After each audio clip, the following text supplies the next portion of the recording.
यानी 1915 से पहले सारे के सारे मिट्टी से ढका हुआ था। इसमें आज भी 80% ब्रिक्स जो है ओरिजिनल है, 20% रिप्लेस्ड है। ईंटे की जुड़ाई के लिए उसमें सीमेंट नहीं होता था, मटेरियल के रूप में वो लोग खड़िया मिट्टी, सुर्खी, बेल का हिस्सा, उड़द दाल, गुड़, ये सारी चीज मिलाई जाती थी जो सीमेंट से ज्यादा टिकाऊ होता था।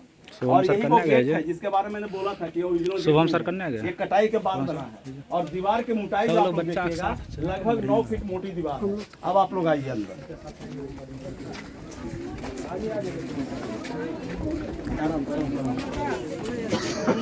पूरा कंटिन्यू रखें। हम लोग जो है इस जगह पे घुमा कर सीन आगे नहीं होता, आगे वाला ना इसमें आगे वाला नहीं होता। अरे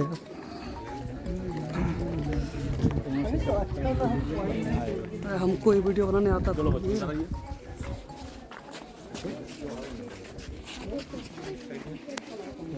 आर्कोलॉजी पूरे विश्वविद्यालय को 2 भाग में बांटा है, याद रखना। आप लोग इधर हो लीजिए, रास्ता छोड़ दीजिए। आप इधर आगे आइए, इधर आइए, आगे बढ़ जाइए, सब आगे बढ़ जाइए। छोड़ दीजिए। चलो उधर से तो एक भाग को मोनास्ट्री कहा गया है और दूसरे भाग को चैत्य कहा जाता है। मोनास्ट्री का मतलब जहाँ विद्यार्थी रहते पढ़ते थे। तो अभी हम लोग मोनास्ट्री में हैं। इस तरह से एक मोनास्ट्री में ऐसे छोटे छोटे 30 कमरे, एक रूम एक विद्यार्थी। अगर 10,000 विद्यार्थी हैं तो समझिए कि 10,000 कमरे उनके लिए और 1500 टीचर के लिए। लेकिन खुदाई 10% है, इसलिए अब भी 11 मोनास्ट्री और 6 चैत्य मिला है। इतिहास आपको बतलाता है कि इसको 3 राजाओं ने बनाया था। तीनों को जो है आर्कोलॉजी आइडेंटिफाई किया है। वो जो आप डाउन गड्ढा जो दिख रहा है ना, गहराई का मतलब हो गया पहला राजा कुमारगुप्त, उसका हाइट तो 15 फीट, आर्कोलॉजी आपको 5 फीट दिखा रहा है। इसका मतलब ग्राउंड लेवल 10 फीट और नीचे चलेगा। हम लोग हर्षवर्धन के पीरियड में चल रहे हैं, खड़े हैं। हर्षवर्धन जो दूसरा राजा है उसने पहले वाले के कंस्ट्रक्शन को ढक दिया।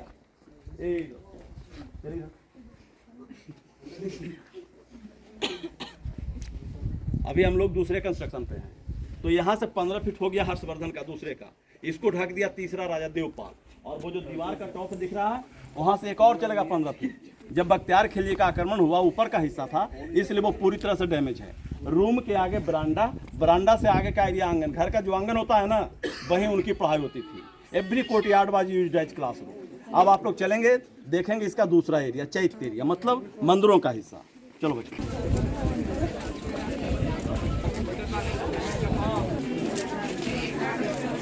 दूसरा प्रवेश द्वार।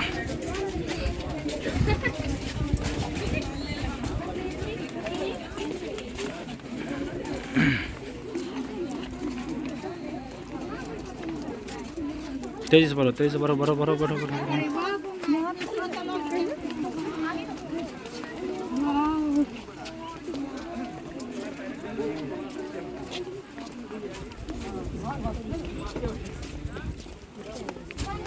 तेजी से बढ़ो।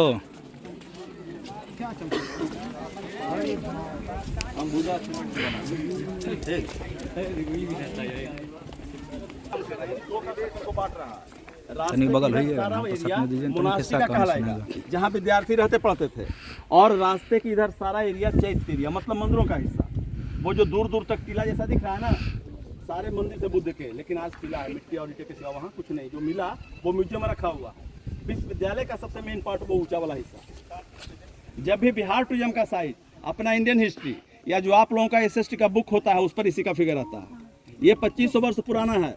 विश्वविद्यालय बनने से 1000 वर्ष पहले बन चुका था। आज बौद्ध वालों का सबसे पवित्र जगह है। तो हम लोग चल रहे हैं, पहले एक मोनास्ट्री देखते हैं जहाँ विद्यार्थी रहते पढ़ते थे। आइए।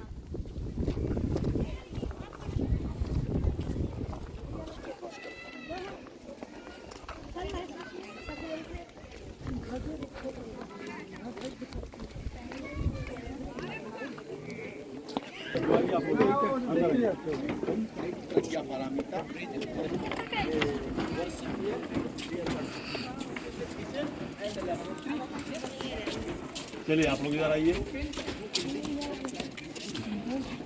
बच्चों ये जो है, थोड़ा सा रास्ता छोड़ देना, आगे से या पीछे से। आगे तुम पीछे हट खिसक जाओ थोड़ा सा। ये मोनास्ट्री नंबर 6 है। ये आइए शुभम सर। मोनास्ट्री है। मोनास्ट्री जैसा होना चाहिए वैसा आपका लिए लेते हैं।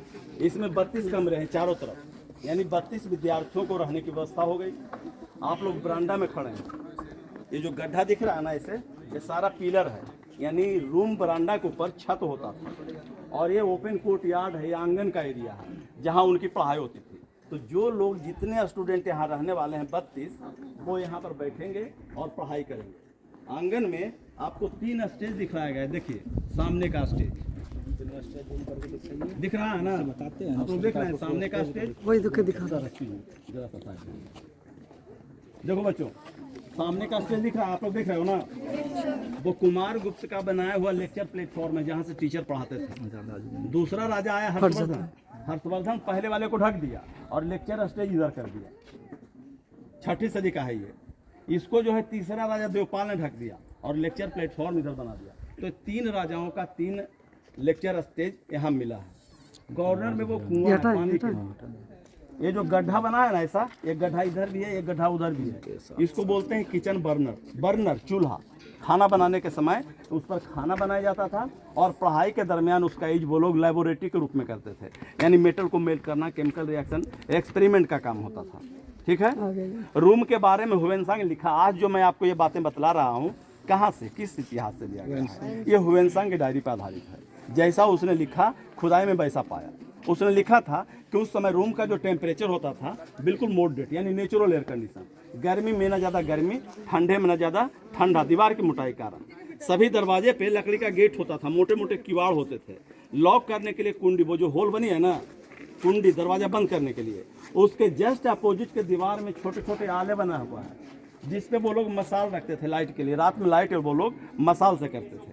बात समझ में आ गई? 1-2 कमरे आप लोग घूम कर देखिए। इसके बाद हम लोग चलेंगे मेन कंस्ट्रक्शन की ओर। और गड्ढे में हाथ वगैरह मत डालिएगा आप लोग, कहीं गड्ढे में हाथ नहीं डालना है जी। गड्ढे में हाथ नहीं डालना, दीवार पे नाम वगैरह नहीं लिखना है। गड्ढे में हाथ नहीं डालना है, कुछ भी हो सकता है। सब खाली देख करके निकल जाओ, भीतर कुछ है थोड़ी दीवार है। यहाँ स्टूडेंट के लिए कमरा है। और ये देखिए कि उस समय के ज़माने में कितना बड़ा कुंडी हुआ करता था। कितना बड़ा कुंडी लगेगा?